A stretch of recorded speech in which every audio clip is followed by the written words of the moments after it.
നമസ്കാരം. എല്ലാ പ്രിയപ്പെട്ടവർക്കും ഇൻസൈറ്റ് ലേണിംഗിലേക്ക് ഒരിക്കൽ കൂടി സ്വാഗതം. നമ്മൾ 10ാം ക്ലാസ്സിലെ ഹിസ്റ്ററിയുടെ ഒന്നാമത്തെ പാഠമാണ് പഠിച്ചുകൊണ്ടിരിക്കുന്നത്. അതിൽ 3 റെവല്യൂഷൻസ് നമ്മൾ ഇതിനോടകം നോക്കിയായിരുന്നു അല്ലെ. American war of independence, French revolution, Russian revolution. ഇത് മൂന്നും വളരെ ഡീറ്റെയിൽ ആയിട്ട് ഞാൻ ഇതിനു മുമ്പുള്ള ക്ലാസ്സിൽ പറഞ്ഞിട്ടുണ്ടായിരുന്നു. ഇനി നമുക്ക് ബാക്കി ആ പാഠത്തിൽ പഠിക്കാനുള്ളത് 2 റെവല്യൂഷൻ കൂടെ ഉണ്ട്. ലാറ്റിൻ അമേരിക്കൻ റെവല്യൂഷനും ചൈനീസ് റെവല്യൂഷനും. എല്ലാവരും കഴിഞ്ഞ ക്ലാസ്സുകൾ കണ്ടിട്ടുണ്ടെന്ന് വിശ്വസിക്കുന്നു. കണ്ടിട്ടുള്ളവർ ദയവായിട്ട് എന്ത് ചെയ്യണം, ക്ലാസ്സുകൾ ഉപകാരപ്രദം എന്ന് തോന്നുന്നുണ്ടെങ്കിൽ ദയവായിട്ട് നിങ്ങളുടെ സുഹൃത്തുക്കളിലേക്ക് കൂടി ഞങ്ങളുടെ ഈ ചാനൽ എത്തിക്കുക. എന്നാൽ മാത്രമേ കൂടുതൽ ക്ലാസ്സുകൾ ഇത്തരത്തിൽ അപ്ലോഡ് ചെയ്യാനായിട്ട് ഞങ്ങൾക്കൊരു പ്രേരണ ഉണ്ടാകത്തുള്ളൂ. തീർച്ചയായിട്ടും ആ കാര്യം കൂടെ ഒന്ന് ഓർമ്മപ്പെടുത്തിക്കൊള്ളട്ടെ. സബ്സ്ക്രൈബ് ചെയ്യാതെ ആരെങ്കിലും ഈ വീഡിയോ കാണുന്നുണ്ടെങ്കിൽ തീർച്ചയായിട്ടും ഞങ്ങളുടെ ചാനൽ ഒന്ന് സബ്സ്ക്രൈബ് ചെയ്യുക. ഒപ്പം തന്നെ ആ ബെൽ ഐക്കൺ കൂടെ ഒന്ന് അമർത്തുകയാണെങ്കിൽ ഞങ്ങൾ അപ്ലോഡ് ചെയ്യുന്ന എല്ലാ ക്ലാസ്സുകളും കൃത്യമായിട്ട് നിങ്ങൾക്ക് നോട്ടിഫിക്കേഷൻ ആയിട്ട് ലഭിക്കുകയും ചെയ്യും. പിന്നീട് എപ്പോഴും ചിലർ ചോദിക്കുന്ന ഒരു കാര്യമുണ്ട്, സാറേ അടുത്ത ക്ലാസ്സിലെയോ അല്ലെങ്കിൽ ഇതിന് മുമ്പത്തെ ക്ലാസ് എന്ത് എന്നൊക്കെ ചോദിക്കാറുണ്ട്. ഞങ്ങളുടെ ചാനലിലെ പ്ലേലിസ്റ്റ് എന്ന് പറയുന്ന ഭാഗത്തൊന്ന് കയറി നോക്കുകയാണെങ്കിൽ കൃത്യമായിട്ട് സബ്ജക്ട് വൈസ് ക്ലാസ്സുകൾ നിങ്ങൾക്ക് കാണാനായിട്ട് സാധിക്കും. ഇത് ഇവിടം വരെ അപ്ലോഡ് ചെയ്തിരിക്കുന്ന എല്ലാ ക്ലാസ്സുകളും കൃത്യമായിട്ട്, അതായത് SLC mathematics, SLC physics, SLC English, SLC social science തുടങ്ങിയ കെമിസ്ട്രി, ബയോളജി എല്ലാ സബ്ജക്റ്റുകളുടെയും വീഡിയോസ് അല്ലെങ്കിൽ ക്ലാസ്സുകൾ പ്ലേലിസ്റ്റ് ആയിട്ട് തന്നെ ചാനലിൽ അപ്ലോഡ് ആയിട്ടുണ്ട്. അപ്പൊ അതും കൂടെ ഒന്ന് ശ്രദ്ധിക്കുക. ഏറ്റവും സന്തോഷകരമായിട്ട് നമുക്ക് ഇന്നത്തെ ക്ലാസ്സിലേക്ക് പോകാം. ലാറ്റിൻ അമേരിക്കൻ റെവല്യൂഷൻ അഥവാ ലാറ്റിൻ അമേരിക്കൻ വിപ്ലവം എന്നുള്ളതാണ് നമ്മൾ ഇന്ന് ആദ്യം പഠിക്കാനായിട്ട് പോകുന്നത്. 18ാം നൂറ്റാണ്ടിന്റെ അവസാനവും 19ാം നൂറ്റാണ്ടിലുമായിട്ടാണ് ഇന്ത്യ റെവല്യൂഷൻ നടന്നത്. ലാറ്റിൻ അമേരിക്കൻ റെവല്യൂഷൻ അല്ലെങ്കിൽ ലാറ്റിൻ അമേരിക്കൻ വിപ്ലവം സംഭവിച്ചത്. ഓക്കെ, എന്താണ് അല്ലെങ്കിൽ എവിടെയാണ് ലാറ്റിൻ അമേരിക്ക സ്ഥിതി ചെയ്യുന്നത് എന്നുള്ളത് നമുക്ക് ആദ്യം ഒന്ന് മനസ്സിലാക്കണം. അല്ലെങ്കിൽ ഏതൊക്കെ രാജ്യങ്ങളെയാണ് നമ്മൾ ഈ ലാറ്റിൻ അമേരിക്കൻ രാജ്യങ്ങൾ എന്ന് വിളിക്കുന്നതെന്ന് ആദ്യം മനസ്സിലാക്കണം. ഞാൻ ഇവിടെ ബോർഡിൽ ഓൾറെഡി എഴുതിയിട്ടുണ്ട്. ലാറ്റിൻ അമേരിക്ക എന്ന് പറയുന്നത് north America, central America, south America, then Caribbean islands. ഇത്രയും പ്രദേശങ്ങളിലെ രാജ്യങ്ങൾ ഉൾപ്പെടുന്നതിനെയാണ് നമ്മൾ എന്ത് പറയുന്നത്, ലാറ്റിൻ അമേരിക്ക എന്ന് പറയുന്നത്. നമുക്ക് അതൊന്നുകൂടി ഡീറ്റെയിൽ ആയിട്ട് പഠിക്കുകയാണെങ്കിൽ നോർത്ത് അമേരിക്ക അല്ലെങ്കിൽ വടക്കേ അമേരിക്കയിലെ മെക്സിക്കോ എന്ന് പറയുന്ന രാജ്യവും, സെൻട്രൽ അമേരിക്ക അല്ലെങ്കിൽ മധ്യ അമേരിക്കയിലെ ഹോണ്ടുറാസ്, പനാമ, ഗോട്ടിമാല തുടങ്ങിയ രാജ്യങ്ങളും, സൗത്ത് അമേരിക്കയിലെ അർജന്റീന, ബ്രസീൽ, ചിലി, പെറു തുടങ്ങിയ രാജ്യങ്ങളും, ഒപ്പം തന്നെ കരീബിയൻ ദ്വീപസമൂഹത്തിലെ ക്യൂബ, പ്യൂട്ടോറിക്ക തുടങ്ങിയ രാജ്യങ്ങളൊക്കെ ഏകദേശം 23 രാജ്യങ്ങൾ വരുന്ന ഒന്നിനെയാണ് നമ്മൾ എന്ത് വിളിക്കുന്നത്, ലാറ്റിൻ അമേരിക്ക എന്ന് വിളിക്കുന്നത്. അപ്പം ഇത്രയും രാജ്യങ്ങളിൽ നടന്ന ഒരു വിപ്ലവത്തെയാണ് നമ്മൾ എന്ത് വിളിക്കുന്നത്, ലാറ്റിൻ അമേരിക്കൻ റെവല്യൂഷൻ അല്ലെങ്കിൽ ലാറ്റിൻ അമേരിക്കൻ വിപ്ലവം എന്ന് പറയുന്നത്.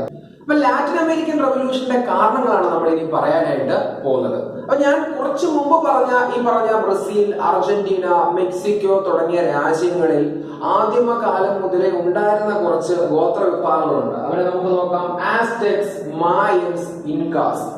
ഈ പേരുകളൊക്കെ നിങ്ങൾ മുൻപ് കേട്ടു. മായൻ സംസ്കാരത്തെ പറ്റിയൊക്കെ മുൻപുള്ള ക്ലാസ്സുകൾ നിങ്ങൾ പഠിച്ചിട്ടുണ്ടായിരിക്കും അല്ലെ.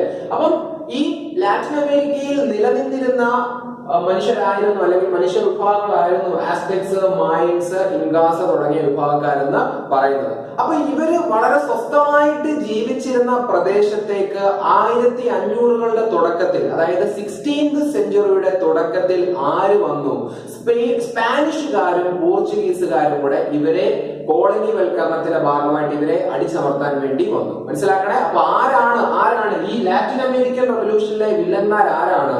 സ്പാനിഷുകാരും അല്ലെങ്കിൽ സ്പെയിൻകാരും പോർച്ചുഗീസുകാരുമാണ് ഏത് കഥയിലെ വില്ലന്മാരെന്ന് പറഞ്ഞാൽ നമ്മുടെ ലാറ്റിൻ അമേരിക്കൻ റെവല്യൂഷനിലെ വില്ലന്മാരെന്ന് പറഞ്ഞാൽ. അപ്പം ഈ സ്പെയിൻകാരും പോർച്ചുഗീസുകാരും 1492 ആര് വന്നായിരുന്നു അമേരിക്കയിൽ? നമ്മൾ ഓൾറെഡി ഒന്നാമത്തെ ക്ലാസ്സിൽ പഠിച്ചതാണ് അല്ലേ. ക്രിസ്റ്റഫർ കൊളംബസ് 1492 ഇങ്ങോട്ടേക്ക് വന്നത്, അമേരിക്കയിലേക്ക് വന്നത്. അതിനുശേഷം പിന്നീട് 1400കളുടെ അവസാന ഭാഗത്തും 1500കളുടെ തുടക്കത്തും ആര് പിന്നീട് ഈ അമേരിക്കയിലേക്ക് വന്നു, അമേരിക്കൻ ഭൂഖണ്ഡങ്ങളിലേക്ക് വന്നു? സ്പെയിൻകാരും പോർച്ചുഗീസുകാരും വന്നു. അപ്പൊ 1500കളുടെ തുടക്കത്തിൽ അവർ എന്ത് നടപ്പിലാക്കി? അവരുടെ കോളനൈസേഷൻ പോളിസീസ് എവിടെ നടപ്പിലാക്കി? ലാറ്റിൻ അമേരിക്കയിൽ നടപ്പിലാക്കി. അപ്പൊ ലാറ്റിൻ അമേരിക്ക എന്ന് പറഞ്ഞാൽ ഒരു രാജ്യമല്ലെന്ന് ഞാൻ പറഞ്ഞു. മെക്സിക്കോ, അർജന്റീന, ബ്രസീൽ തുടങ്ങിയ ഏകദേശം 23 രാജ്യങ്ങളെയാണ് നമ്മൾ എന്ത് പേര് വിളിക്കുന്നത്, ലാറ്റിൻ അമേരിക്ക എന്ന് വിളിക്കുന്നത്. അപ്പൊ 1500കളുടെ തുടക്കത്തിൽ സ്പെയിനും പോർച്ചുഗീസും അവരുടെ പ്രദേശങ്ങളൊക്കെ എന്ത് ചെയ്യും? ഇവിടുത്തെ പ്രദേശങ്ങൾ, ലാറ്റിൻ അമേരിക്കയിലെ പ്രദേശങ്ങൾ എന്താക്കി മാറ്റി? അവരുടെ കോളനികൾ ആക്കി മാറ്റി. അപ്പൊ അവിടെ ജീവിച്ചുകൊണ്ടിരുന്ന ആസ്ടെക്സ്, മായൻസ്, ഇൻകാസ് തുടങ്ങിയ വിഭാഗക്കാരുടെ തനതായ ജീവിത ശൈലിയിൽ വലിയ മാറ്റങ്ങൾ ആരുണ്ടാക്കി? ഈ സ്പെയിൻകാരും പോർച്ചുഗീസുകാരും ഉണ്ടാക്കി.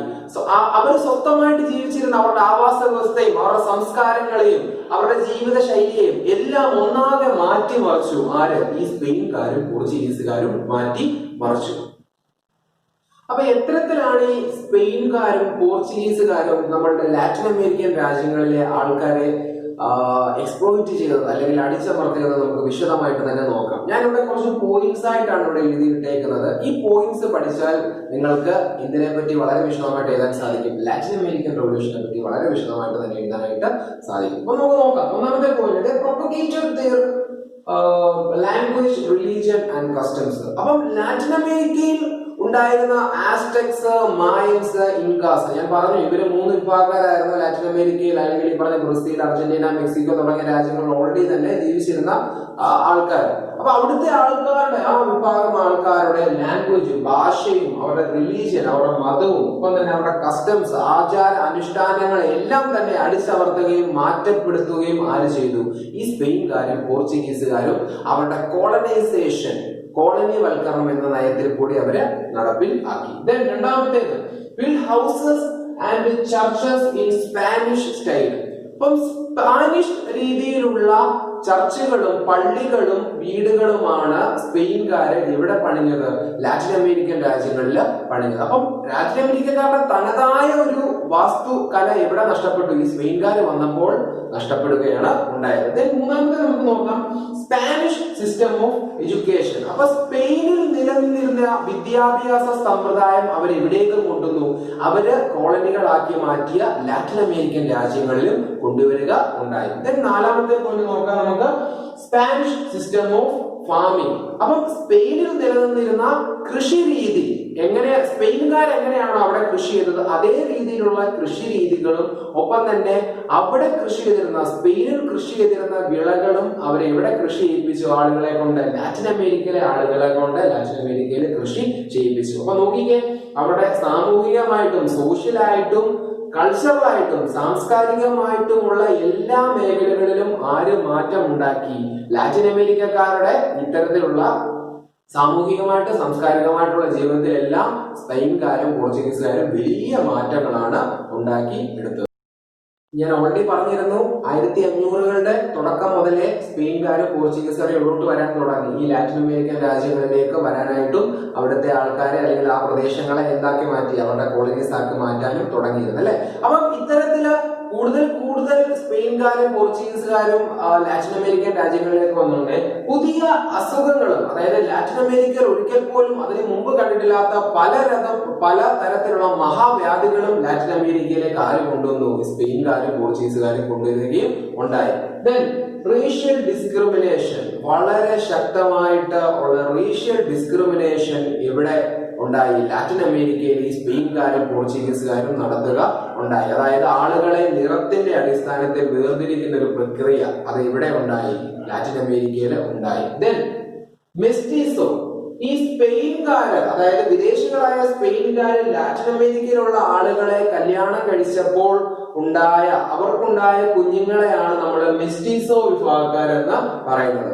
മിക്സഡ് ഇൻ സ്പാനിഷ് എന്നാണ് ആക്ച്വലി മെസ്റ്റിസോ എന്ന വാക്കിന്റെ മറ്റൊരു അർത്ഥം എന്ന് പറയുന്നത്. അപ്പം സ്പെയിൻകാര് ഇത്തരത്തിൽ ധാരാളമായിട്ട് ലാറ്റിൻ അമേരിക്കയിലേക്ക് വരികയും അവിടെ ഉണ്ടായിരുന്ന സ്ത്രീകളെ വിവാഹം കഴിക്കുകയും ചെയ്തപ്പോൾ ഉണ്ടായ ഒരു മിക്സഡ് കൾച്ചറിൽ വളർന്നു വന്ന അല്ലെങ്കിൽ ജനിച്ച കുട്ടികളാണ് എന്തെന്ന് പറയുന്നത്? മെസ്റ്റിസോ എന്ന് പറയുന്നത്. അപ്പൊ നമ്മളുടെ പ്രശസ്തനായ ഫുട്ബോൾ കളിക്കാരനായ റൊണാൾഡോ, ഒപ്പം തന്നെ നെയ്മർ തുടങ്ങിയവരൊക്കെ ഏത് കൾച്ചറിൽ പെട്ടവരാണ്? മെസ്റ്റിസോ എന്ന് പറയുന്ന വിഭാഗത്തിൽ പെട്ടവര് ആണ്. നാലാമത്തെ point, enslave the natives to work in plantations. പ്ലാന്റേഷനുകളിൽ, അതായത് സ്പെയിൻകാരുടെയും പോർച്ചുഗീസുകാരുടെയും ഉടമസ്ഥയിലുള്ള പ്ലാന്റേഷനുകളിൽ വർക്ക് ചെയ്യാനായിട്ട് ആർക്ക് വഴങ്ങി കൊടുക്കേണ്ടി വന്നു, ലാറ്റിൻ അമേരിക്കയിലുള്ള ആൾക്കാർക്ക് വഴങ്ങി കൊടുക്കേണ്ടി വന്നു. അല്ലെങ്കിൽ അവരെ കൊണ്ട് കഠിനമായ ജോലികൾ ആരെടുപ്പിച്ചു? ഈ സ്പെയിൻകാരും പോർച്ചുഗീസുകാരും എടുപ്പിച്ചു. കാരണം എന്താണ്, ഈ ലാറ്റിൻ അമേരിക്കയിലുള്ള സമ്പത്ത് മുഴുവനായിട്ട് കൊള്ളയടിക്കുകയായിരുന്നു ആരുടെ ഉദ്ദേശം എന്ന് പറയുന്നത്? ഈ സ്പെയിൻകാരുടെയും പോർച്ചുഗീസുകാരുടെയും കോളനൈസേഷൻ അല്ലെങ്കിൽ കോളനി വൽക്കരണത്തിന്റെ പ്രധാനപ്പെട്ട ഉദ്ദേശം എന്ന് പറയുന്നത്. അപ്പൊ കോടിക്കണക്കിന് രൂപ ഇത്തരത്തിൽ പല രീതിയിൽ ലാറ്റിൻ അമേരിക്കൻ രാജ്യങ്ങളിൽ നിന്ന് ആര് കൊള്ളയടിച്ചു? സ്പെയിൻകാരും പോർച്ചുഗീസുകാരും കൊള്ള അടിക്കുകയുണ്ടായി. ഏകദേശം 300 വർഷക്കാലം ഈ ഒരു കൊള്ള നീണ്ടു നിന്നു, അല്ലെങ്കിൽ ഈ ഒരു ലൂട്ടിംഗ് നീണ്ടു നിന്നു. ഇത്തരത്തിൽ 300 വർഷം നീണ്ടു നിന്ന കോളനി ഭരണത്തിന്റെ അവസാനം എന്നോണം അവിടുത്തെ ആളുകൾ ശക്തമായിട്ട്, അതായത് ലാറ്റിൻ അമേരിക്കയിലെ, അതായത് മെക്സിക്കോ ആയാലും ബ്രസീൽ ആയാലും അർജന്റീന ആയാലും എല്ലാ രാജ്യങ്ങളും ശക്തമായിട്ട് ആരുടെ ഭരണത്തിനെതിരായി? ഈ സ്പെയിൻകാരുടെയും ഒപ്പം തന്നെ പോർച്ചുഗീസുകാരുടെയും ഭരണത്തിന് എതിരായി. കാരണം ഞാൻ ഓൾറെഡി പറഞ്ഞു എന്താണ്, അവരുടെ സാമൂഹികമായിട്ടും സാംസ്കാരികമായിട്ടും ഉള്ള ജീവിത രീതികളും അവരുടെ ആചാരാനുഷ്ഠാനങ്ങളും എല്ലാം ഇല്ലാതെയാക്കി. ഈ സ്പെയിൻകാരും പോർച്ചുഗീസുകാരും ഇല്ലാതെ ആക്കി. അങ്ങനെ അവർ ശക്തമായിട്ടുള്ള പ്രക്ഷോഭത്തിന് തന്നെ ഒരുങ്ങിക്കെട്ടി. അങ്ങനെ ആരുടെ നേതൃത്വത്തിൽ? ജോസ് ഡി സാൻ മാർട്ടിൻ, ഒപ്പം തന്നെ Francisco Miranda and Simon Bolivar തുടങ്ങിയ നേതാക്കന്മാരുടെ കീഴിൽ അണിനിരന്ന് ശക്തമായി തന്നെ സ്പെയിൻകാർക്കും പോർച്ചുഗീസുകാർക്കും എതിരെ ശക്തമായി തന്നെ അവർ പോരാടി. അങ്ങനെ പതിയെ 1826 ഒക്കെ ആയപ്പോഴത്തേനും ലാറ്റിൻ അമേരിക്കയിലെ എല്ലാ രാജ്യങ്ങളും ആരുടെ മേലിൽ നിന്ന് സ്വാതന്ത്ര്യം കിട്ടി, അല്ലെ ആരുടെ കയ്യിൽ നിന്ന് സ്വാതന്ത്ര്യം കിട്ടി? ഈ സ്പെയിൻകാരുടെ നിന്നും പോർച്ചുഗീസുകാരുടെ കയ്യിൽ നിന്നും സ്വാതന്ത്ര്യം കിട്ടി. അങ്ങനെ സ്പെയിന്റെയും പോർച്ചുഗലിന്റെയും കോളനി വൽക്കരണം അല്ലെങ്കിൽ കോളനൈസേഷൻ 1826 കൂടി അവസാനിച്ചു. ഇവിടുത്തെ കോളനൈസേഷൻ, ഈ ലാറ്റിൻ അമേരിക്കൻ രാജ്യങ്ങളിലുള്ള കോളനൈസേഷൻ അവിടെ അവസാനിക്കുക ഉണ്ടായി. ചൈനീസ് റവല്യൂഷൻ അടുത്തതായിട്ട് നമുക്ക് പഠിക്കാനുള്ള ഭാഗമാണ്. ചൈനീസ് റവല്യൂഷൻ അല്ലെങ്കിൽ ചൈനീസ് വിപ്ലവം എന്ന് പറയുന്നത് നമ്മുടെ ഈ പാഠത്തിലെ, അതായത് revolutions that influence the world അല്ലെങ്കിൽ ലോകത്തെ സ്വാധീനിച്ച വിപ്ലവം എന്നുള്ള 1ാമത്തെ ചാപ്റ്ററിലെ ഏറ്റവും അവസാനത്തെ ഭാഗമാണ് ചൈനീസ് റവല്യൂഷൻ അല്ലെങ്കിൽ ചൈനീസ് വിപ്ലവം എന്ന് പറയുന്നത്. ഇന്ന് വാർത്തകളിൽ ഏറെ നിറഞ്ഞു നിൽക്കുന്ന ഒരു രാജ്യമാണ് ചൈന, അല്ലെ? നമ്മുടെ ഇന്ത്യയുമായിട്ടുള്ള അതിർത്തി പ്രശ്നങ്ങൾ ഉൾപ്പെടെ കൊറോണ വൈറസിന്റെ ഉത്ഭവസ്ഥാനം എന്നൊക്കെ പറയുന്ന രീതിയിൽ പല രീതിയിൽ ചൈനയെ ഇന്ന് ചൈന വാർത്തകളിൽ ഏറെ നിറഞ്ഞിരിക്കുകയാണ്, അല്ലെ? അപ്പൊ അനേകം വിപ്ലവ സമരങ്ങൾക്കൊടുവിലാണ് ഇന്ന് കാണുന്ന ചൈന രൂപപ്പെട്ടത്. ഓക്കെ, അപ്പൊ നമുക്ക് നോക്കാം, വിശദമായിട്ട് തന്നെ നോക്കാം ചൈനീസ് റവല്യൂഷനെ പറ്റി. 1900 മുതൽ 1949 വരെ, അതായത് 20ാം നൂറ്റാണ്ടിന്റെ ആദ്യ ഭാഗം മുതൽ ഏകദേശം പകുതിയോളം 1949 വരെ നീണ്ടുനിന്ന കുറച്ച് വിപ്ലവ സമരങ്ങളുടെ, ഒരു സമരമല്ല കുറച്ച് വിപ്ലവ സമരങ്ങളുടെ അവസാനമാണ് ചൈന ഇന്ന് കാണുന്ന രീതിയിൽ ആയത്. അപ്പൊ ചൈനയിൽ നിലനിന്നിരുന്ന മൊണാർക്കി അല്ലെങ്കിൽ രാജഭരണത്തിനെതിരെയും ഒപ്പം തന്നെ ഫോറിൻ റൂൾ വിദേശ ഭരണത്തിന് എതിരെയും നടന്ന കുറച്ച് സമരങ്ങളെയാണ് നമ്മൾ എന്ത് പറയുന്നത്? ചൈനീസ് റവല്യൂഷൻ എന്ന പേര് വിളിക്കുന്നത്. അപ്പം ഒന്നിലേറെ സമരങ്ങളെയാണ് നമ്മൾ ഇത്തരത്തിൽ ചൈനീസ് റവല്യൂഷൻ അല്ലെങ്കിൽ ചൈനീസ് വിപ്ലവം എന്ന് വിളിക്കുന്നത്. വളരെ പിടിപ്പുകെട്ട ഒരു രാജഭരണമായിരുന്നു ചൈനയിൽ 18ാം നൂറ്റാണ്ടിലും 19ാം നൂറ്റാണ്ടിലും ഒക്കെ നിലനിന്നിരുന്നത്. അതുകൊണ്ട് തന്നെ എന്താണ്, മറ്റ് വിദേശ ശക്തികൾ ഒക്കെ വളരെ നിർണായകമായ ഒരു സ്വാധീന ശക്തിയായിട്ട് ഇതിനെ കണ്ടിരുന്നു, ചൈനയെ കണ്ടിരുന്നു. അതായത് വിദേശ ശക്തികൾ ഒരുപാട് ചൈനയെ നിയന്ത്രിച്ചിരുന്ന ഒരു കാലഘട്ടം കൂടിയായിരുന്നു ഈ 19ാം നൂറ്റാണ്ടും 20ാം നൂറ്റാണ്ടെന്നും ഒക്കെ പറയുന്നത്. അപ്പൊ അതിനെതിരെയുള്ള ഒരു സമരമായിരുന്നു ചൈനീസ് റവല്യൂഷൻ എന്ന് പറയുന്നത്. അപ്പൊ ചൈനീസ് റവല്യൂഷനിലേക്ക് നയിച്ച ചില പ്രധാനപ്പെട്ട കാരണങ്ങളുണ്ട്. ആ കാരണങ്ങൾ 2 ഞാൻ ഇവിടെ എഴുതിയിട്ടുണ്ട്. ഒന്ന് ഒപ്പിയം ട്രേഡും, 2 open door policy. Opium trade അല്ലെങ്കിൽ കറുപ്പ് വ്യാപാരത്തെ പറ്റി നമുക്ക് നോക്കാം. കറുപ്പ് കച്ചവടം. ഓക്കെ, ഒപ്പിയം ട്രേഡ് എന്ന് പറഞ്ഞിട്ടുണ്ടെങ്കിൽ ചൈന എന്ന് പറയുന്ന രാജ്യത്തിന്റെ സിൽക്ക് അല്ലെങ്കിൽ പട്ടിനും ഒപ്പം തന്നെ ടീ, തേയിലയ്ക്കും ഒക്കെ എർത്തൻ വെയർ മൺപാത്രങ്ങൾക്കും യൂറോപ്പിലാകെ ജനപ്രീതി അല്ലെങ്കിൽ യൂറോപ്പിലാകെ അനേകം ആവശ്യക്കാര് നിലനിന്നിരുന്നു. ഒന്നുകൂടെ ഞാൻ പറയാം, ചൈനയിൽ ഉണ്ടാക്കുന്ന സിൽക്ക് അല്ലെങ്കിൽ പട്ടുനൂലിനാന്ന് പറഞ്ഞാലും ഒപ്പം തന്നെ ചൈനയിലെ എർത്തൻ വെയർ അല്ലെങ്കിൽ മൺപാത്രങ്ങൾക്കും ഒപ്പം തന്നെ ചൈനയിലെ ടീ, ചൈനയിലെ തേയിലയ്ക്കും മറ്റ് യൂറോപ്യൻ രാജ്യങ്ങളിലൊക്കെ ഒരുപാട് ആവശ്യക്കാര് ഏറിയിരുന്നു. അപ്പൊ ചൈനയ്ക്ക് പ്രത്യേകിച്ച് ഒന്നും ഇമ്പോർട്ട് അല്ലെങ്കിൽ ഇറക്കുമതി ചെയ്യേണ്ട ആവശ്യമില്ലായിരുന്നു. എന്നാൽ ചൈനയിൽ നിന്ന് മറ്റ് രാജ്യങ്ങൾക്ക് ഒരുപാട് കയറ്റുമതി ഉണ്ടായിരുന്നു. ഇത് യൂറോപ്യൻ രാജ്യങ്ങളെ ഒന്നാകെ അസ്വസ്ഥര ആക്കിയിരുന്നു. കാരണം ചൈനയിലേക്ക് ഒന്നും അവർക്കൊന്നും കയറ്റുമതി ചെയ്യാൻ പറ്റുന്നില്ല. ചൈന കംപ്ലീറ്റ് അവിടെ നിന്നുള്ള സാധനങ്ങൾ യൂറോപ്പിലേക്ക് കയറ്റുമതി ചെയ്യുവാണ്. ഇതിന് എതിരെ അസൂയ മൂത്ത യൂറോപ്യൻ രാജ്യങ്ങൾ എന്ത് ചെയ്യുന്നറിയാമോ? കറുപ്പ് അല്ലെങ്കിൽ ഒപ്പിയം എന്ന് പറയുന്ന കഞ്ചാവ് പോലുള്ള ഒരു ലഹരി വസ്തു എങ്ങോട്ടേക്ക് കയറ്റുമതി ചെയ്യാനായിട്ട് തുടങ്ങി? ചൈനയിലേക്ക് കയറ്റുമതി ചെയ്യാനായിട്ട് തുടങ്ങി.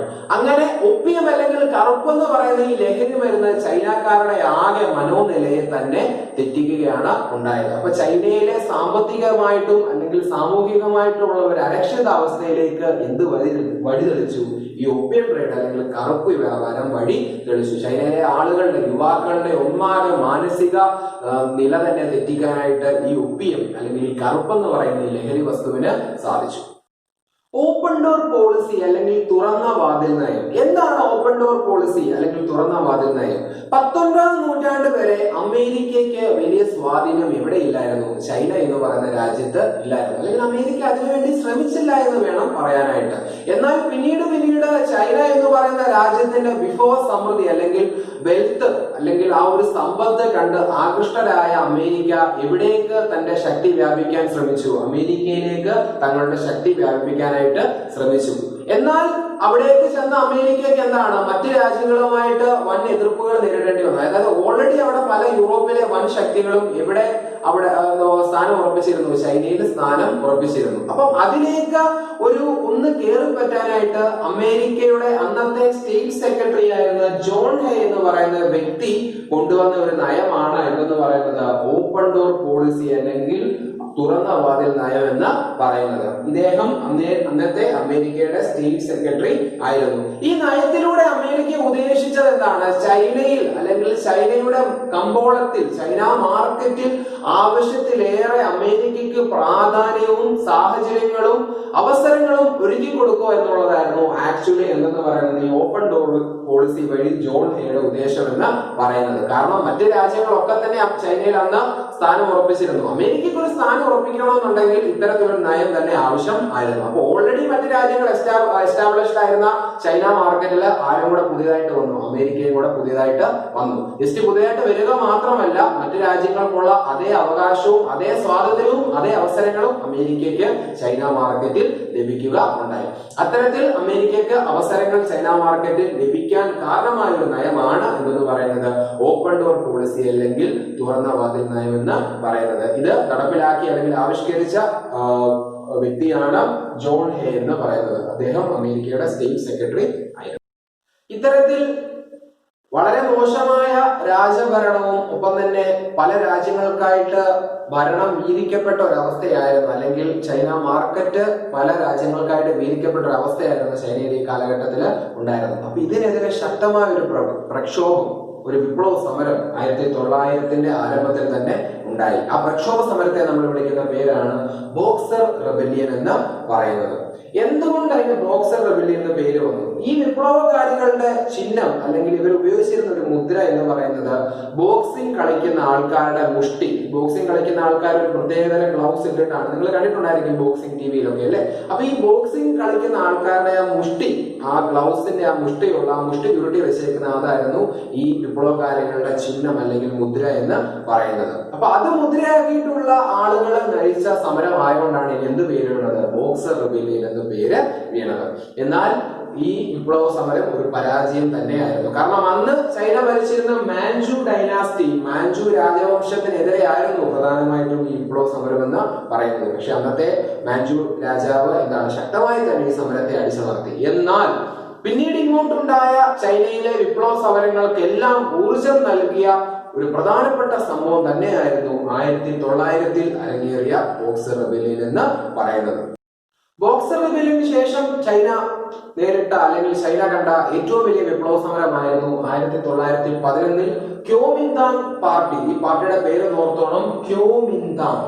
ഓക്കെ, ചൈനയിലെ ആദ്യത്തെ നിലവിലുണ്ടായിരുന്ന പാർട്ടിയായിരുന്നു ക്യോമിന്താങ് പാർട്ടി എന്ന് പറയുന്നത്. അപ്പൊ ഈ ക്യോമിന്താങ് പാർട്ടിയുടെ നേതാവായ ഡോക്ടർ സുൻ യാത് സെൻ, ആ പേര് ഓർത്ത് വെച്ചോളും. ഈ രണ്ട് പേരുകൾ, അതായത് ക്യോമിന്താങ് പാർട്ടിയും ഡോക്ടർ സുൻ യാത് സെൻ അപ്പൊ ഡോക്ടർ സുൻ യാറ്റ് സെന്നിന്റെ നേതൃത്വത്തിലുള്ള വിപ്ലവകാരികൾ ശക്തമായ പ്രതിഷേധം അല്ലെങ്കിൽ പ്രക്ഷോഭം മാഞ്ചു ഡൈനാസ്റ്റിക്കെതിരെ അടിച്ചുവിടുകയും അങ്ങനെ ചൈനയിൽ എന്ത് അവസാനിച്ചു അല്ലെങ്കിൽ അവസാനിപ്പിച്ചു?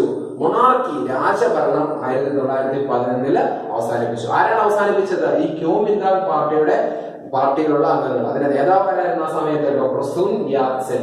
അങ്ങനെ 1911 എന്താണ് ചൈനയിൽ റിപ്പബ്ലിക്കൻ ഗവൺമെന്റ് നിലവിൽ വരികയും ചെയ്തു. അപ്പൊ ആദ്യത്തെ ചൈനയുടെ ചെയർമാൻ എന്ന് പറയുന്നത് ആര് തന്നെയാണ്? ഡോക്ടർ സുൻ യാറ്റ് സെൻ തന്നെ. ഓക്കെ, ഈ പേര് ഒന്നുകൂടെ ഓർത്തു വെക്കുക, ഡോക്ടർ സുൻ യാറ്റ് സെൻ. അദ്ദേഹം അധികാരത്തിലേറിയ വർഷം 1911. റിപ്പബ്ലിക്കൻ ചൈനയുടെ ആദ്യത്തെ നേതാവായ സുൻ യാറ്റ് സെന്നിന്റെ പ്രധാനപ്പെട്ട ലക്ഷ്യങ്ങൾ അല്ലെങ്കിൽ അദ്ദേഹം നടപ്പിലാക്കിയ പ്രധാനപ്പെട്ട കാര്യങ്ങൾ ഇവിടെ പറയുന്നുണ്ട്. നാഷണലിസം, ഡെമോക്രസി, സോഷ്യലിസം, ഈ ആശയങ്ങളിൽ വളരെയധികം വിശ്വസിച്ചിരുന്ന ആളായിരുന്നു ഡോക്ടർ സുൻ യാറ്റ് സെൻ എന്ന് പറയുന്നത്. നാഷണലിസം കൊണ്ട് അദ്ദേഹം ഉദ്ദേശിച്ചിരുന്നത് എന്താണ്? ചൈനയിൽ നിലനിന്നിരുന്ന മൊണാർക്കി അല്ലെങ്കിൽ രാജഭരണം അവസാനിപ്പിക്കുക, ഒപ്പം തന്നെ ഫോറിനേഴ്സ് ആയിട്ടുള്ള ആൾക്കാരെ, അതായത് വിദേശ ശക്തികളെ ചൈനയിൽ നിന്ന് തുരത്തുക. ഇതായിരുന്നു നാഷണലിസം, ദേശീയത എന്നുകൊണ്ട് Sun yet Sen ഉദ്ദേശിച്ചിരുന്നത്. Then democracy, ജനാധിപത്യ സംവിധാനത്തിലുള്ള ഒരു സർക്കാർ രൂപീകരിക്കുക. ദെൻ മൂന്നാമത്തേത് സോഷ്യലിസം. സോഷ്യലിസം എന്തുകൊണ്ട് അദ്ദേഹം ഉദ്ദേശിച്ചത് ആക്ച്വലി എന്താണ്? ജന്മിമാരുടെ കയ്യിൽ നിന്നും കൃഷിയിടങ്ങൾ പിടിച്ചെടുക്കുകയും അത് സാധാരണക്കാരായ കൃഷിക്കാരിലേക്ക് വിതരണം ചെയ്യുക. അതായിരുന്നു സോഷ്യലിസം കൊണ്ട് അദ്ദേഹം ഉദ്ദേശിച്ചിരുന്നത്. ആര്? സുൻ യാറ്റ് സെൻ എന്ന് പറയുന്ന ചൈനയിലെ ആദ്യത്തെ റിപ്പബ്ലിക്കൻ ഗവൺമെന്റിന്റെ നേതാവെന്ന് പറയുന്നത്. Then measures for the progress of agriculture and industry. അപ്പം കൃഷിക്കും ഒപ്പം തന്നെ വ്യവസായത്തിനും വളരാൻ ആവശ്യമായ നടപടിക്രമങ്ങളും ആര് ചെയ്തു? ഡോക്ടർ സുൻ യാറ്റ് സെൻ എന്ന് പറയുന്ന വ്യക്തി ചെയ്തു. ദെൻ അല്ലെങ്കിൽ ആ നേതാവ് ചെയ്തു. അദ്ദേഹത്തിന് എവിടെ നിന്ന് അസിസ്റ്റൻസ് കിട്ടി? ധനസഹായം ഒക്കെ കിട്ടി. റഷ്യ എന്ന് പറയുന്ന മറ്റൊരു കമ്മ്യൂണിസ്റ്റ് രാജ്യത്തിൽ നിന്ന് അദ്ദേഹത്തിന് ആവശ്യമായ ധനസഹായങ്ങളും ലഭിക്കുക ഉണ്ടായി. 1921 ചൈനയിൽ എന്ത് സംഭവിക്കുന്നത് അല്ലെങ്കിൽ എന്ത് രൂപീകൃതമാകുന്നത്? ചൈനീസ് കമ്മ്യൂണിസ്റ്റ് പാർട്ടി രൂപീകൃതം ആകുന്നത്. നിലവിൽ ചൈനയിൽ, അതായത് ഇപ്പോൾ ചൈനയിൽ ഭരണം നടത്തിക്കൊണ്ടിരിക്കുന്നത് ആരാണ്? ചൈനീസ് കമ്മ്യൂണിസ്റ്റ് പാർട്ടി ആണ്. എന്നാൽ നമ്മൾ ഈ പറഞ്ഞ കാലഘട്ടത്തിൽ, അതായത് 1921 ഏത് പാർട്ടിയായിരുന്നു ചൈനയിൽ ഭരണത്തിൽ ഉണ്ടായിരുന്നത്? സുൻ യാറ്റ് സെന്നിന്റെ നേതൃത്വത്തിൽ ക്യോമിന്താങ് പാർട്ടി ആയിരുന്നു ആ കാലഘട്ടത്തിൽ ചൈനയിൽ ഭരണത്തിൽ ഉണ്ടായിരുന്നത്. അപ്പൊ അവരുടെ ഭരണത്തിന് കീഴിൽ തന്നെയാണ് ഏത് പാർട്ടി നിലവിൽ വന്നത്? ചൈനീസ് കമ്മ്യൂണിസ്റ്റ് പാർട്ടി നിലവിൽ വന്നത്. എന്നാൽ ക്യോമിന്താങ് പാർട്ടിയും ഈ ചൈനീസ് കമ്മ്യൂണിസ്റ്റ് പാർട്ടിയും എന്താണ്? സുൻ യാറ്റ് സെന്നിന്റെ കാലയളവിൽ എന്താണ്? വളരെയധികം സൗഹൃദത്തിൽ തന്നെ ആയിരുന്നു. എന്നാൽ ക്യോമിന്താങ് പാർട്ടിയുടെ നേതാവായിരുന്ന സുൻ യാറ്റ് സെന്നിന്റെ കാലശേഷം അല്ലെങ്കിൽ അദ്ദേഹത്തിന്റെ മരണശേഷം അധികാരത്തിൽ വന്ന ചിയാങ് കൈഷേക്ക്, ആ പേര് ഓർത്തോണേ, ചിയാങ് കൈഷേക്ക്, അദ്ദേഹമാണ് പിന്നീട് ക്യോമിന്താങ് പാർട്ടിയുടെ നേതാവ് ആയത്. ക്യോമിന്താങ് പാർട്ടിയുടെ നേതാവ് മാത്രമല്ല, ചൈനയുടെ ഭരണം ആരുടെ കൈകളിലേക്കായിരുന്നു? ചിയാങ് കൈകളിലേക്ക് ആയിരുന്നു. അദ്ദേഹത്തിന്റെ കാലഘട്ടത്തിൽ ആരൊക്കെ തമ്മിൽ തെറ്റി? ഈ ക്യോമിന്താങ് പാർട്ടിയും ചൈനീസ് കമ്മ്യൂണിസ്റ്റ് പാർട്ടിയും തമ്മിൽ ഉരസലുകൾ ഉണ്ടായി. അതിന്റെ കാരണങ്ങൾ മറ്റൊന്നുമല്ല, ഈ ചിയാങ് കൈഷേക്ക് എന്താണ്? മിലിറ്ററി ഓട്ടോക്രസി, അതായത് ജനങ്ങൾക്ക് ഒരുവിധ അവകാശങ്ങളും കൊടുക്കാതെ കംപ്ലീറ്റ് അധികാരവും ഭരണവും ആര് കൈക്കലാക്കി അല്ലെങ്കിൽ സ്വാതന്ത്ര്യം ആര് കൈക്കലാക്കി? പട്ടാളം കൈക്കലാക്കിയ ഒരു അവസ്ഥയാണ് ഏത് കാലഘട്ടത്തിൽ ഉണ്ടായിരുന്നത്? ഈ ചിയാങ് കൈഷേക്കിന്റെ കാലയളവില് ഉണ്ടായിരുന്നത്. അത് മാത്രമല്ല, അദ്ദേഹം എന്താണ്? അമേരിക്കയ്ക്ക് കൂടുതൽ അധികാരങ്ങൾ ചൈനയിൽ കൊടുക്കുകയും ഉണ്ടായി. അപ്പം അന്നും ഇന്നും ചൈനയുടെ പ്രധാനപ്പെട്ട ഒരു ശത്രു ആര് തന്നെയാണ്? അമേരിക്ക തന്നെയാണ്. അപ്പൊ അമേരിക്കയ്ക്ക് കൂടുതൽ പവേഴ്സ് ഈ ചിയാങ് കൈഷേക്ക് കൊടുക്കുകയും ജനങ്ങൾക്ക് ഒരുവിധമായ സ്വാതന്ത്ര്യം കൊടുക്കാതെ വന്നപ്പോൾ ശക്തമായി ഇതിനെ ആരെതിർത്തു? ഈ ചൈനീസ് കമ്മ്യൂണിസ്റ്റ് പാർട്ടി എതിർത്തു. ഈ ചിയാങ് കൈഷേക്ക് ഏത് പാർട്ടിയുടെ ആളായിരുന്നു? ക്യോമിന്താങ് പാർട്ടിയുടെ ആള് ആയിരുന്നു. എന്നാൽ ക്യോമിന്താങ് പാർട്ടിക്കെതിരെ ശക്തമായ പ്രക്ഷോഭത്തിന് ആര് ഒരുങ്ങി? ഈ ചൈനീസ് കമ്മ്യൂണിസ്റ്റ് പാർട്ടി ഒരുങ്ങി. ചിയാങ് കൈഷേക്കിന് എതിരെയുള്ള അല്ലെങ്കിൽ അദ്ദേഹത്തിന്റെ ഭരണത്തിനെതിരായിട്ട് കമ്മ്യൂണിസ്റ്റ് പാർട്ടി ശക്തമായ പ്രക്ഷോഭങ്ങൾ ആരംഭിച്ചിരുന്നു. അങ്ങനെ 1934 മാവോ സേതുങ് എന്ന് പറയുന്ന നേതാവ് എന്തിന്റെ തലപ്പത്തെത്തി? കമ്മ്യൂണിസ്റ്റ് പാർട്ടി, ചൈനീസ് കമ്മ്യൂണിസ്റ്റ് പാർട്ടിയുടെ തലപ്പത്തേക്ക് വരിക ഉണ്ടായി. അദ്ദേഹം തലപ്പത്തിലേക്ക് വരിക മാത്രമല്ല ചെയ്തത്, അതേ വർഷം തന്നെ 1934 തന്നെ അദ്ദേഹം എന്താണ്? ഒരു ലോങ് മാർച്ച് സംഘടിപ്പിക്കുക ഉണ്ടായി. ഇത് കാര്യങ്ങളൊക്കെ ഓർത്തിരുന്നോണം കേട്ടോ.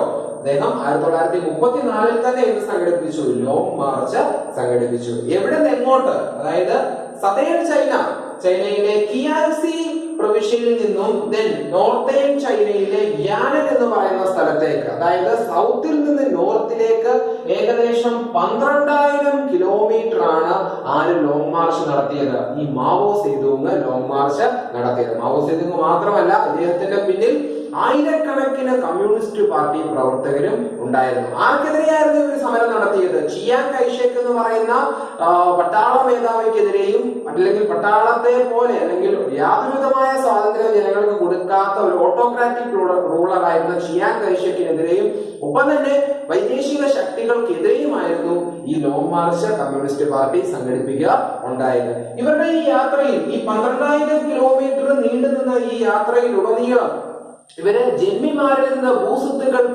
പിടിച്ചെടുക്കുകയും അത് കർഷകർക്ക് വീതിച്ചു കൊടുക്കുകയും ചെയ്തു. അങ്ങനെ വിദേശ ശക്തികൾക്കെതിരെ പോരാടുന്നവരുടെ ഒരു നേതാവായിട്ട്, ഒരു ചിഹ്നമായിട്ട്, അല്ലെങ്കിൽ ഒരു നേതാവായിട്ട് ആര് അവരോധിക്കപ്പെട്ടു? ഈ മാവോ സേതുങ് അവരോധിക്കപ്പെട്ടു. അതായത് അടിച്ചമർത്തപ്പെട്ടുകൊണ്ടിരുന്ന ചൈനക്കാരുടെ ഒരു രക്ഷകനായിട്ട് ചൈനക്കാർ ആരെ കണ്ടു? ഈ മാവോ സേതുങ്ങിനെ കണ്ടു. കാരണം അനേകം കർഷകർക്കാണ് അദ്ദേഹം സ്ഥലം ഭൂപ്രഭുക്കന്മാരിൽ നിന്ന് വീതിച്ചു കൊടുക്കുന്നത്. ഒപ്പം തന്നെ എല്ലാത്തിനും ചൈനയിൽ നടക്കുന്ന എല്ലാ കൊള്ളരുതായ്മയ്ക്കെതിരെയും ഉള്ളൊരു സമരമായിരുന്നു ഈ ലോങ് മാർച്ചിലൂടെ ആര് ഉദ്ദേശിച്ചത്? മാവോ സേതുങ് ഉദ്ദേശിച്ചത്. അങ്ങനെ ഒരു രക്ഷകൻ, ചൈനക്കാരുടെ രക്ഷകൻ, വിദേശ ശക്തികളിൽ നിന്ന്, ദുർഭരണത്തിൽ നിന്നുമൊക്കെ ചൈനക്കാരുടെ രക്ഷകൻ എന്നൊരു പട്ടം ആർക്ക് ചാർത്തി കിട്ടുകയുണ്ടായി? ഈ മാവോ സേതുങ് എന്ന് പറയുന്ന കമ്മ്യൂണിസ്റ്റ് പാർട്ടി നേതാവിന് ചാർത്തി കിട്ടുകയും ചെയ്തു. അങ്ങനെ ഈ ലോങ് മാർച്ച്, മാവോ സേതുങ്ങിന്റെ നേതൃത്വത്തിലുള്ള ഈ ലോങ് മാർച്ചിനൊടുവിൽ 1949 ലോങ് മാർച്ച് എന്ന് പറഞ്ഞാൽ കുഞ്ഞുങ്ങൾ ഓർത്തോണം, 1934 ഒക്ടോബർ മുതൽ 1935 ഒക്ടോബർ വരെ ഉള്ളായിരുന്നു കേട്ടോ. അല്ലാതെ 49 വരെ ഒന്നും ഇല്ലായിരുന്നു കേട്ടോ. അത്രയും വർഷങ്ങളൊന്നുമില്ല. ഒരു വർഷം മാത്രം നീണ്ടുന്ന ഒരു യാത്രയായിരുന്നു ലോങ് മാർച്ച് കേട്ടോ. ഒരിക്കലും 1934 മുതൽ 49 വരെ ലോങ് മാർച്ച് നീണ്ടുനിന്ന് തെറ്റിദ്ധരിക്കില്ല കേട്ടോ. കേവലം ഒരു വർഷം, അതായത് 1934 ഒക്ടോബർ മുതൽ 1935 ഒക്ടോബർ വരെ മാത്രം നീണ്ടുന്ന ഒരു സമരമായിരുന്നു ലോങ് മാർച്ച് എന്ന് പറയുന്നത്. പിന്നീട് ഇങ്ങോട്ട് ഈ മാവോ സേതുങ്ങിന്റെയും കമ്മ്യൂണിസ്റ്റ് പാർട്ടി പ്രവർത്തകരുടെയും നേതൃത്വത്തിൽ അനേകം സമരങ്ങൾ അല്ലെങ്കിൽ പ്രക്ഷോഭങ്ങൾ നടക്കുകയും അങ്ങനെ ഒടുവിൽ 1949 അന്നത്തെ ഭരണാധികാരിയായിരുന്ന ക്യൂമിന്താങ് പാർട്ടിയുടെ തലവനായിരുന്ന ചിയാങ് കൈഷേക്കിന് രാഷ്ട്രീയ അഭയം, പൊളിറ്റിക്കൽ അസൈലം എന്ന് പറഞ്ഞിട്ടുണ്ടെങ്കിൽ രാഷ്ട്രീയ അഭയമാണ്. തായ്വാൻ എന്ന് പറയുന്ന രാജ്യത്തേക്ക് അദ്ദേഹത്തിന് പൊളിറ്റിക്കൽ അസൈലത്തിലേക്ക് രാഷ്ട്രീയ അഭയം തേടി പോകേണ്ടി വന്നു. അങ്ങനെ 1949 ഒക്ടോബർ 1-ാം തീയതി പീപ്പിൾസ് റിപ്പബ്ലിക് ഓഫ് ചൈന നിലവിൽ വരിക ഉണ്ടായി. ചൈനയുടെ ആദ്യത്തെ നേതാവായിട്ട്, ആ പീപ്പിൾസ് റിപ്പബ്ലിക് ഓഫ് ചൈനയുടെ നേതാവായിട്ട് ആര് അവരോധിക്കപ്പെട്ടു? Mao Zedong അവരോധിക്കപ്പെട്ടു. അങ്ങനെ നമ്മുടെ ഒന്നാമത്തെ ചാപ്റ്ററായ revolutions that influence the world, ലോകത്തെ സ്വാധീനിച്ച വിപ്ലവം എന്നുള്ള പാഠഭാഗം ഇവിടം കൊണ്ട് അവസാനിപ്പിച്ചിരിക്കുന്നു. ഒന്നുകൂടി ഞാൻ ഓർമ്മിപ്പിച്ചോളട്ടെ, ഞാൻ ഈ പാഠം മൊത്തം എടുത്തത് ഏകദേശം 5 റെവല്യൂഷൻസ് നമ്മൾ പഠിച്ചല്ലേ. American war of independence, French revolution, Russian revolution, Latin American revolution, Chinese revolution, 5 revolutions നമ്മൾ പഠിക്കുകയുണ്ടായി. ഈ റെവല്യൂഷൻസ് എല്ലാം കൃത്യമായിട്ട് തന്നെ പോയിന്റ് വൈസ് ആയിട്ട് തന്നെ ഞാൻ ഈ കഴിഞ്ഞ ക്ലാസ്സിലും ഈ ക്ലാസ്സുകളായിട്ടൊക്കെ പറഞ്ഞു തന്നിട്ടുണ്ട്. അപ്പൊ എങ്ങനെ ഈ പാഠത്തിൽ നിന്ന് ചോദ്യം ഉണ്ടായാലും കൃത്യമായിട്ട് അത് എഴുതേണ്ട രീതിയിൽ തന്നെ ഞാനത് പറഞ്ഞു തന്നിട്ടുണ്ട്. ആ രീതിയിൽ തന്നെ അത് പഠിക്കുക. സംശയമുള്ളത് തീർച്ചയായിട്ടും കമന്റ് ബോക്സിൽ രേഖപ്പെടുത്തിയാൽ ഉറപ്പായിട്ടും അതിനുള്ള മറുപടി തരാം. അപ്പൊ ഒന്നുകൂടി ഞാൻ ഓർമ്മിപ്പിക്കട്ടെ, ഈ പാഠത്തിൽ നിന്ന് പഠിക്കുക, എല്ലാ റെവല്യൂഷന്റെ പേര് പഠിക്കുക. അതിപ്പോ അമേരിക്കൻ വാർ ആണെങ്കിൽ അത്, അല്ലെങ്കിൽ ചൈനീസ് ആണെങ്കിൽ അത്, റഷ്യ ആണെങ്കിൽ പേര് പഠിക്കുക. ദെൻ അതിന്റെ പ്രധാനപ്പെട്ട ലക്ഷ്യങ്ങൾ എന്തായിരുന്നു, ആ റെവല്യൂഷൻ അല്ലെങ്കിൽ ആ വിപ്ലവ സമരം കൊണ്ട് ഉദ്ദേശം, അതാണ് രണ്ടാമത്തെ എയിം പഠിക്കുക. ദെൻ പ്രധാനപ്പെട്ട ലീഡേഴ്സ്, ആരൊക്കെയായിരുന്നു ആ വിപ്ലവ സമരത്തിന്റെ പ്രധാനപ്പെട്ട നേതാക്കന്മാർ. ദെൻ ആരൊക്കെയാണ് ഐഡിയോളജീസ്, എന്തൊക്കെ ഐഡിയോളജീസ് ആണ് ആ റെവല്യൂഷന് പിന്നിൽ പ്രവർത്തിച്ചിരുന്നത്. ദെൻ എന്ത് മാറ്റമാണ്, എന്ത് ഇമ്പാക്റ്റ് ആണ് അത് ഉണ്ടാക്കിയത്. ഇങ്ങനെ 5-6 കാര്യങ്ങൾ തീർച്ചയായിട്ടും നിങ്ങൾ ഓരോ റെവല്യൂഷനെ പറ്റിയും എഴുതി തന്നെ പഠിക്കണം. അപ്പോൾ ഒരു റെവല്യൂഷന്റെ പേര് എഴുതുക, ദെൻ അതിന്റെ താഴെയാണെങ്കിൽ എവിടെയാണ് അത് നടന്നെന്ന് നോക്കുക, ദെൻ അതിന്റെ കാലഘട്ടം എഴുതുക, അതിന്റെ ലീഡേഴ്സിനെ പറ്റി എഴുതുക, പിന്നെ ആ സമയത്ത് ആ രാജ്യത്തെ ആൾക്കാരുടെ ഒരു ജീവിതാവസ്ഥയെ പറ്റി ഏറ്റവും കുറഞ്ഞ ഒരു ലൈനിലെങ്കിലും ഒന്ന് എഴുതുക, ദെൻ എന്ത് ഇമ്പാക്ട് അത് ഉണ്ടാക്കി. ഇത്രയും കാര്യങ്ങൾ ഓരോ റെവല്യൂഷനെ പറ്റി എഴുതി വെക്കുകയാണെങ്കിൽ തീർച്ചയായിട്ടും നിങ്ങൾക്ക് ഒന്നാമത്തെ പാഠത്തിൽ നിന്ന് 1 മാർക്ക് പോലും നഷ്ടപ്പെടത്തില്ല എന്ന് കൂടി ഓർമ്മപ്പെടുത്തിക്കൊള്ളുന്നു. ക്ലാസ്സുകളൊക്കെ ഇഷ്ടപ്പെടുന്നുണ്ടെന്ന് കരുതുന്നു. തീർച്ചയായിട്ടും എല്ലാ ക്ലാസ്സുകളും കാണുക, തുടർന്നുള്ള മുമ്പോട്ടുള്ള ക്ലാസ്സുകളും കാണുക, ഇതുവരെയുള്ള എല്ലാ ക്ലാസ്സുകളും കാണുക. ഇഷ്ടപ്പെടുന്നുണ്ടെങ്കിൽ തീർച്ചയായിട്ടും കൂട്ടുകാർക്ക് കൂടി ഞങ്ങളുടെ ചാനൽ പഠനത്തിനായിട്ട് നിർദ്ദേശിക്കണം. എല്ലാവരും സന്തോഷമായിട്ടിരിക്കുക, എല്ലാവരും സേഫ് ആയിട്ടിരിക്കുക. അടുത്ത ക്ലാസ്സിൽ കാണാം. Thank you.